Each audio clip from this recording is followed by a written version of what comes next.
नारायण साकार हरि की प्यारी दुलारी सात संगत जी, प्रेम से बोलना नारायण साकार हरि की संपूर्ण ब्रह्मांड में सदा सदा के लिए जय जयकार हो, जय जयकार हो। जगत जननी साकार माँ मातेश्वरी की संपूर्ण ब्रह्मांड में सदा सदा के लिए जय जयकार हो। नारायण साकार हरि एवं जगत जननी साकार माँ मातेश्वरी जी के पावन कमल श्री चरणों में हम सभी जीवात्माओं का कोटि कोटि नमन बंदन प्रणाम स्वीकार हो।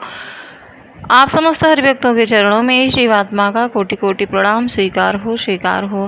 प्यारी दुलारी सात संगत जी, बहुत बार हमारे मन में विचार आते हैं कि भगवान हमारी इच्छाओं को क्यों नहीं पूरा करते, क्यों नहीं सुनते हैं हमारी। कुछ तो प्यारी दुलारी सात संगत जी अपने पूर्व जन्मों के कुछ कर्मों के कारण ऐसा होता है, और कुछ इस जन्म में हम कैसे हैं इसका भी एक कारण हो जाता है। तो वो कारण क्या है, चलिए आप सभी के समक्ष एक मोटिवेशनल कहानी के माध्यम से आप सभी के सामने रखते हैं। प्यारी दुलारी सात संगत जी, एक व्यक्ति था जो कि भगवान का भक्त था और नित्य प्रतिदिन बहुत ही निष्ठा के साथ में और बहुत ही विधि विधान से पूजा किया करता था। मतलब कि वो कोशिश करता था कि कोई भी चूक ना होने पाए। इसके बाद भी उसकी परेशानियाँ, उसकी निर्धनता दूर नहीं हो रही थी।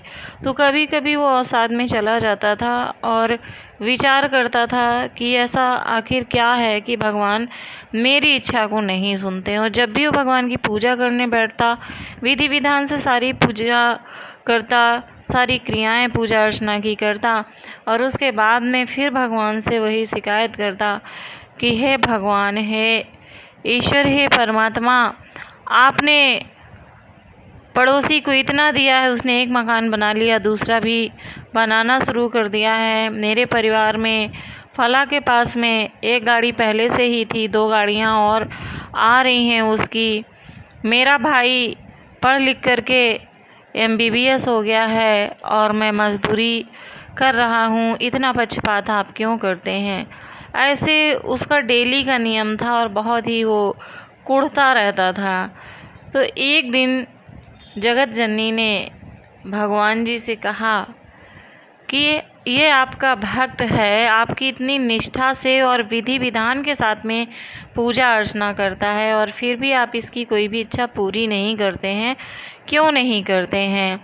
प्यारी दुलारी सात संगत जी, ज़रूरी नहीं है कि निष्ठा के द्वारा की गई हमारी पूजा अर्चना विधि विधान के द्वारा पूरी हो, जब तक कि हमारे मन में और विचारों में शुद्धता ना हो।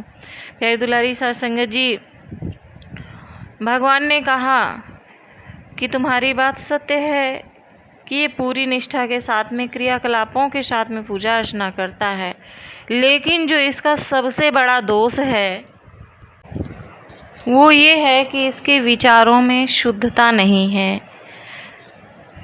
लेकिन माँ ने काफ़ी जिद किया कि नहीं, वो आपकी बात सही है, क्योंकि जो माँ होती है ना, वो अपने बच्चों की 1000 बुराइयों को दरकिनार कर देती है, अनदेखा कर देती है। माँ को बस ये लगता है कि हमारे बच्चे की परेशानी कैसे भी करके दूर हो जाए।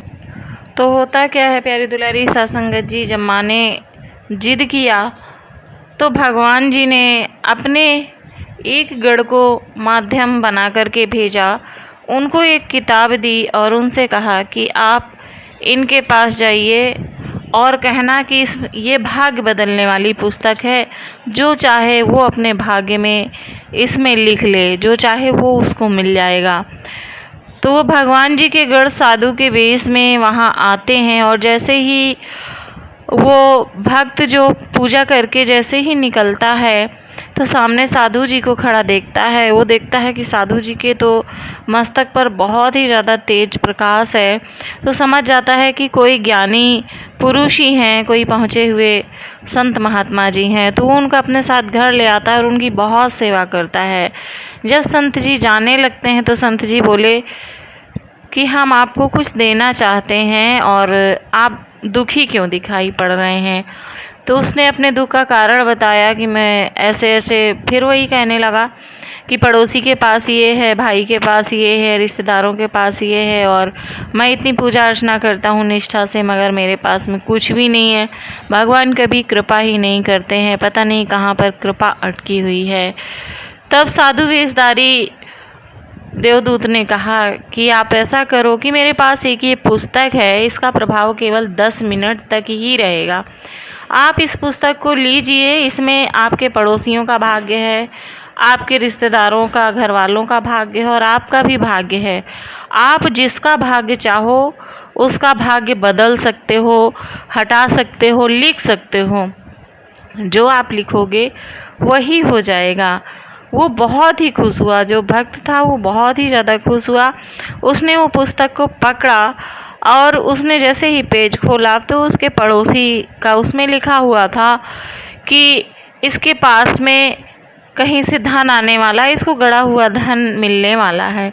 जैसे उसने पढ़ा तो उसने तुरंत काटा कि इसके पास में तो ऐसे ही ऑलरेडी बहुत सारा पैसा है, 2 मकान बनवा रखे हैं, इसको पैसे की क्या ज़रूरत है, तो इसने उसको काट दिया। उसके बाद में दूसरे पड़ोसी का था कि उसके पास में 2 गाड़ियाँ और आने वाली हैं, तो उसने सोचा इसके पास पहले से 2-3 गाड़ियाँ, इसको गाड़ी क्या ज़रूरत है, क्यों ये गाड़ी लेगा, उसने उसको भी काट दिया। फिर उसने अपने रिश्तेदारों को देखा, उनके पास तो ऐसे ही ऑलरेडी पैसा है, मैं ही गरीब हूँ, तो उनके पास जब कम रहेगा तो मैं बराबरी में आ जाऊँगा। ऐसे करके वो काट छाँट में लग गया। और जैसे ही उसने अपना पेज खोला तो उसने देखा कि उसमें लिखा हुआ था कि वो जीवन भर दरिद्र ही रहेगा, परेशान ही रहेगा। तो उसने झट से पेज को फाड़ना चाहा कि हम इस पेज को फाड़ दें, और उसमें कुछ लिखना चाहा। जैसे वो उसने ऐसा करना चाहा तो उस किताब की शक्ति ख़त्म हो गई। तो उसने विषधारी देवदूत से कहा कि हे संत जी, क्या हो गया, ये क्यों ऐसा हो गया, मेरे टाइम को ऐसा क्यों हो गया।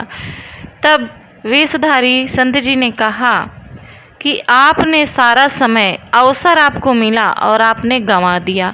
आपको मैंने पहले ही बताया था कि इस किताब की शक्ति केवल 10 मिनट तक ही रहेगी, उतनी देर में आप अपना भाग्य बदल सकते हैं। मगर आज भी आपने वही किया।